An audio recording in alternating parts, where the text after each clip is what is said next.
29th of May, 1697, Martin, a doctor from Skye, set sail from Harris on the Factor's annual visit to St. Kilda. Martin has left us a vivid account of the islands and of the stormy crossing in an open boat. Our crew became extremely fatigued and discouraged without sight of land for 16 hours. At length we discovered several tribes of the fowls of St. Kilda flying, holding their course southerly of us.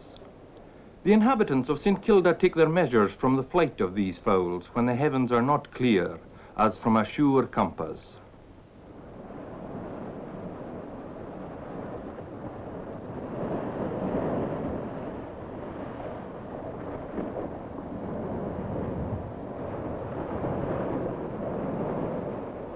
While we were in this state, one of our number espied the Isle of Flora, near 3 leagues north of St. Kilda. This was a joyful sight, and begot new vigour in our men, who, being refreshed with victuals, rode to a miracle. Here, Martin saw what is still the largest colony of gannets in the northern hemisphere, and he described the great auk, last seen alive in Britain, here on this rock, Stack and Armin. 270 years ago, he drew the first crude map of Herta and its outlying stacks. Today, it is still an adventure to sail under the rock ramparts of Borrera, even in the comfort of a cruise organised by the National Trust for Scotland, which now owns the islands. A party of schoolboys is leaving the island in a fishing boat, and the size of the boat gives perhaps some idea of the true scale of this tremendous place as it fights through the surge, there, just off the great cliff face of Borrera.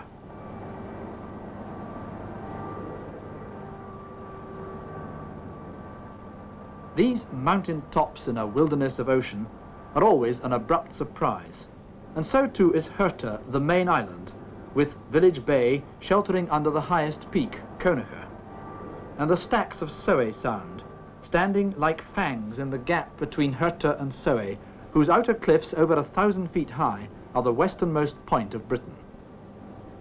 The whole west side of Herta faces the Atlantic, with the mountain of the Mullach Bee sharp-pointed in the centre, pouring off cloud-like smoke as the islands create their own weather out of the moist airs of the sea.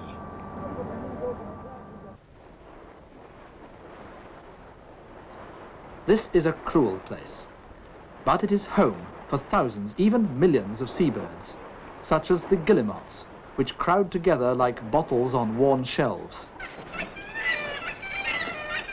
Kittiwakes, too, crowd into colonies, shrieking their own names, and fulmars are graceful at the windy edges of the cliffs.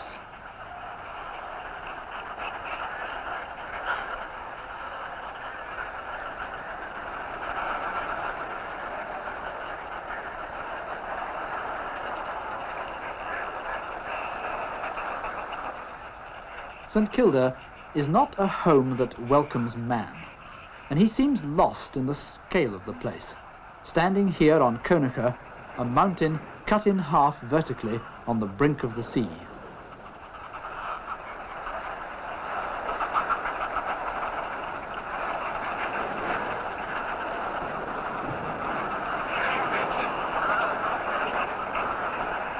The sounds and smells of the Seabird Colonies waft up from below on the upcurrents of wind. This is the original home of the fulmar, once found nowhere else in Britain, and it still nests in countless thousands on the green ledges.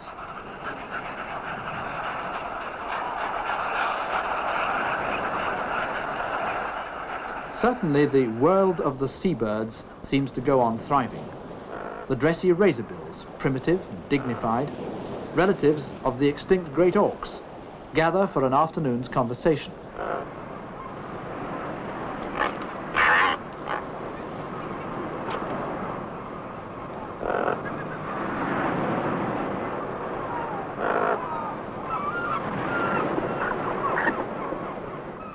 The sinister shag watches with disapproval, while the bright ornamental puffins sit in the sunshine. The brilliance of puffins is matched by the colours of June flowers in barren places, where gay cushions of sea pink hang high above the interlacing swell. And nearby are clumps of roseroot, an alpine plant growing close by the sea.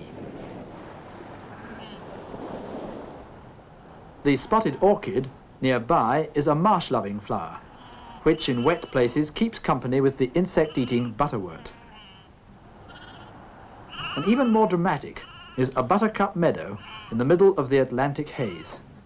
St. Kilda is carpeted with colour and surrounded by the surging blues of the sea in endless varieties.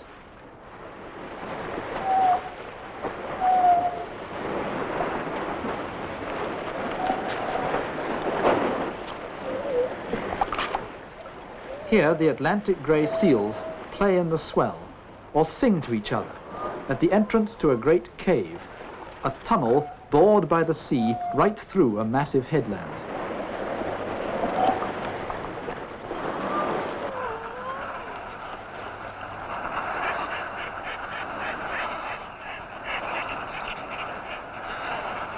In high summer, rare hot spells lay a blue haze over the sparkling sea and the sombre cliffs of Doon. Doon, with its shattered crests and steep slopes, a separated, inaccessible island. Yet suddenly, without warning, another surprise: man. The slanting sun picks out on Doon the traces of his cultivation, grass-grown and obscure. On Herta, beneath the tumbled screes of Conacher, is the clearer evidence of settlements, where man struggled for hundreds of years against the violence of nature and the difficulties of isolation. But in the end, he had to give up. And in 1930, the last of the population was evacuated, since when the village has been empty. The worst enemy was the relentless wearing wind. Even in a summer gale, the downdraft from the surrounding hills can disrupt the bay.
Today, the oyster catcher and its wild whistle occupy the ruins, as it nests on the floor of the old factor's store, where once hay and fish were stored. And then there's the St. Kilda wren. How has it survived? Perhaps because it's a true troglodyte and has learnt to live almost underground, to nest inside buildings out of the reach of the wind, more like a mouse than a bird. For so small a creature, it has an astonishing shrill song.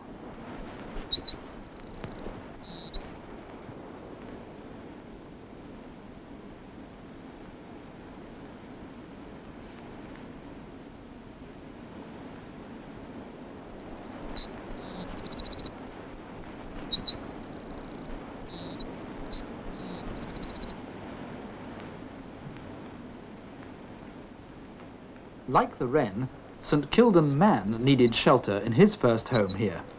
They called this earth dwelling the Fairy House, and it's probably much older than Callum More's house nearby. Callum More was a strong man who was said to have built this primitive dwelling in a day. And he must have been powerful indeed to have set up these enormous stones, which were once packed round with turf to keep out draughts.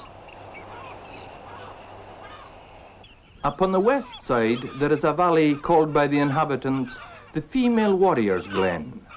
This Amazon is famous in their traditions. Her house of stone is yet extant, though it be some 100 years old. There are 16 such clusters of stone huts with little courtyards, where later the St. Kildans milked their ewes after they had been separated from their lambs. Strangely, some of the secrets of the mysterious past of St. Kilda are recorded in the wild Soay sheep, unkempt, variously coloured animals which were once the original sheep of Britain, gradually ousted by domestic breeds everywhere except in the most inaccessible island of them all. Across the mists of distance and time stands Soa, the Viking Isle of Sheep, least visited of all parts of Britain.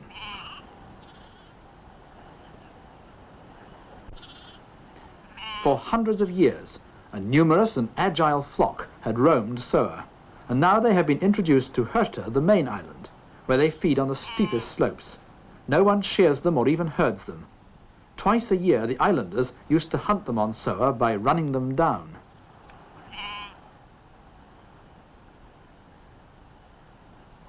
Today on Soa and Herta, their cry is like a mournful echo out of the past.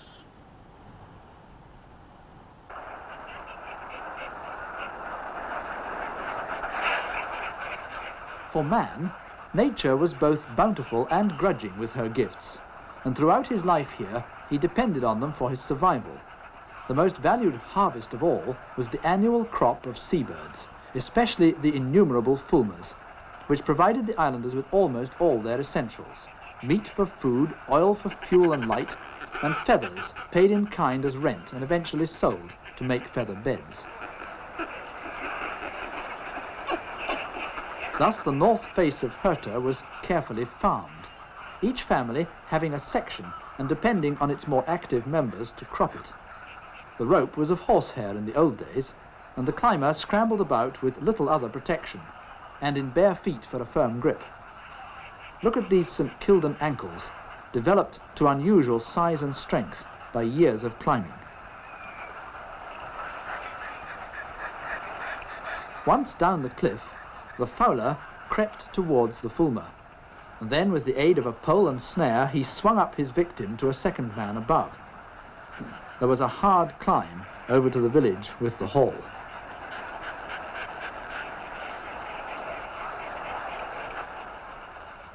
After boat excursions, the sharing out took place by the shore, the women gathering to pluck, salt and store the haul. The islanders hunted puffins with the same kind of snare they used for fulmars. The bountiful sea provided endless food for perhaps 2 or 3 million pairs of puffins, so that there was never any shortage if you could catch them. Huge companies of puffins still assemble offshore today and nest in a honeycomb of underground burrows.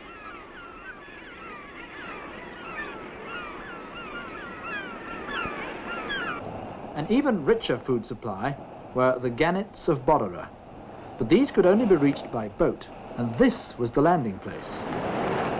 To reach the gannet harvest meant taking a rowing boat through that fearsome mass of surf. It had to be small enough to be lifted out above the waves in Village Bay, onto the boulders or, later, up the slipway. No one but a St. Kildan would have attempted this landing at the foot of Stack Lee.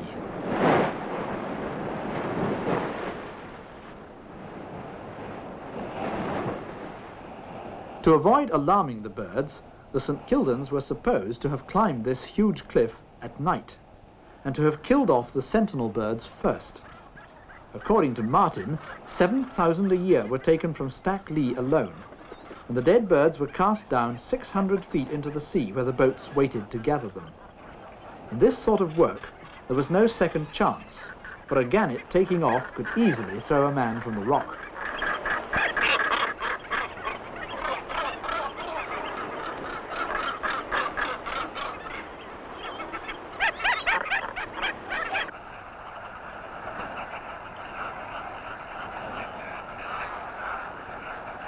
Gannets, guillemots, razorbills, puffins, fulmars, thousands of them. A great harvest that had to be stored somewhere for the winter when storm and gloom closed in on the village and the birds had fled to the ocean. And the answer to this problem of storage was the cleat. cleats were small stone sheds, where the St. Kildans could store birds or peat, hay, anything. There are over 900 of them on Herta alone, on the bird cliffs, on the ends of jutting headlands, and in the village street.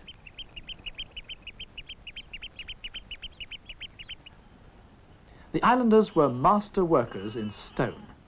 Somewhere there was a medieval village, perhaps with houses like large conical cleats, some having a little offshoot cell. Was this once a storehouse, or was it a primitive sort of bedroom? Was the medieval village located here, or was it, as the St. Kildans say, towards the sea, down below the later village street?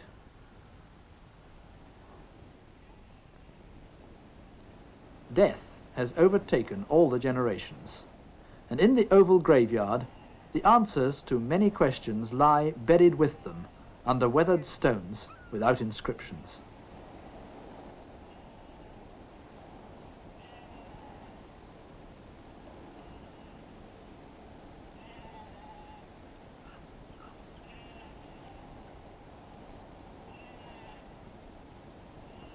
But there is still life in the village today. The St. Kilda field mouse, like the wren and the Soay sheep, is peculiar to these islands. As it has evolved over generations isolated from other mice, it has become larger and more russet than the field mice of the mainland. The house mouse, also an island race, died out when the people left, but this field mouse is as abundant as ever and delightfully tame.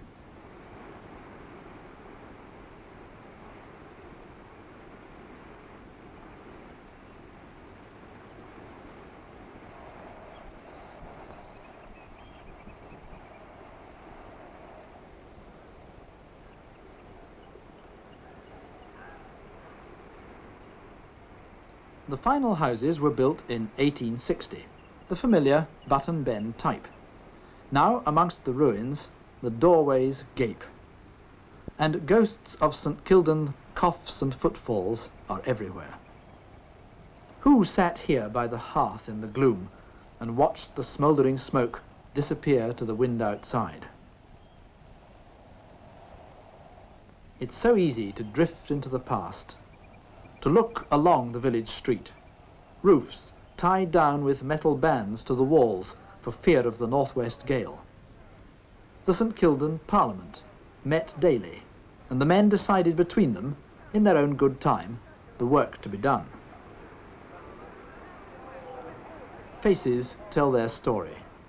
The youthful looks of the women were soon chased away by the hard struggle and endurance, which is the fate of most people who are born into a remote island community.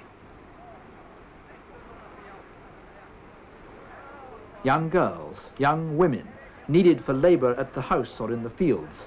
They sit knitting beside the sheltering walls, their hands rarely still.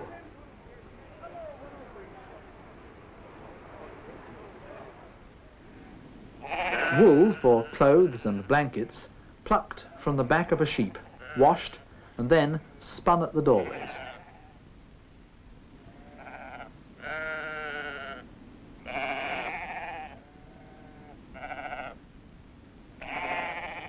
From the looms, rolls of tweed are piled up, ready for use on the island or for sending to mainland buyers. What do the old people think of? Finlay McQueen or Mrs. MacDonald, the oldest inhabitant in her day. Perhaps an old man looks back and remembers the day he went to the Lover's Stone to prove himself.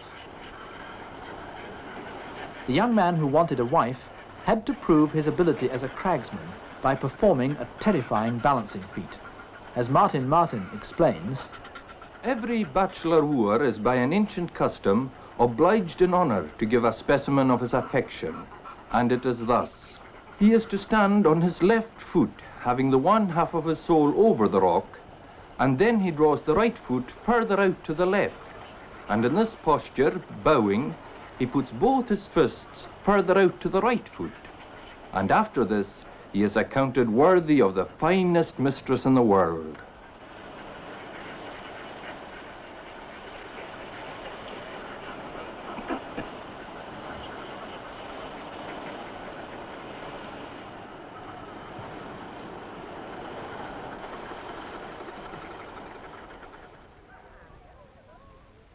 A family could not afford to lose its skilled men over the cliffs, but it was used to the deaths of infant children. The 8 days' sickness took most away in the first week of life, until in later years a nurse was provided to introduce elementary ideas of hygiene. Yes, slowly the modern world reached St. Kilda. Tourists seeking pictures and St. Kilda postmarks for their letters. School in 1890 and in 1927, 3 years before the evacuation. Education taught the children about the outside world and gave them thoughts of going to see it. Then there were newspapers off the annual steamer. The church tended to check ambitions with its 8 hours of sermons on a Sunday and a good deal at other times. So too did the strong family ties and the inborn attachment to the island, yet even these could not prevent the death of St. Kilda.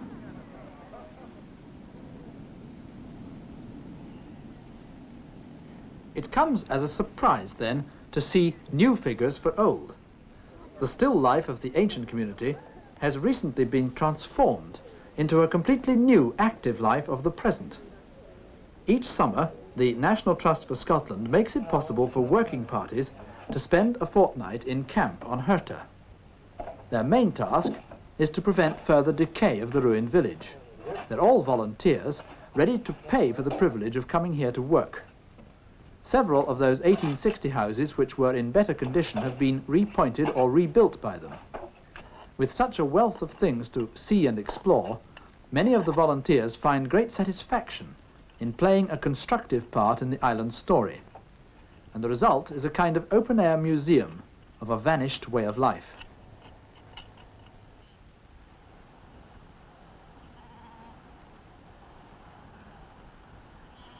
Beside the old and empty lies St. Kilda's greatest contrast, the present army camp.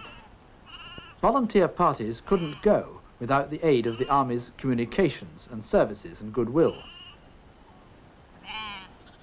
High above Village Bay, radar aerials now open their 20th century wings, utterly un-St. Kildan, but an integral part of the island for the time being.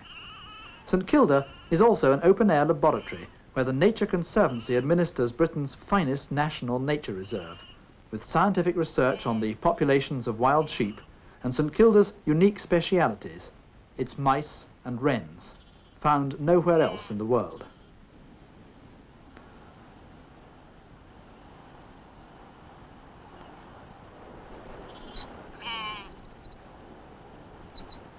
There are many other secrets still to be uncovered, and there is room for many long thoughts on St. Kilda's past and future. Man can pause here and look back into the mysterious past and reflect on the death of an island.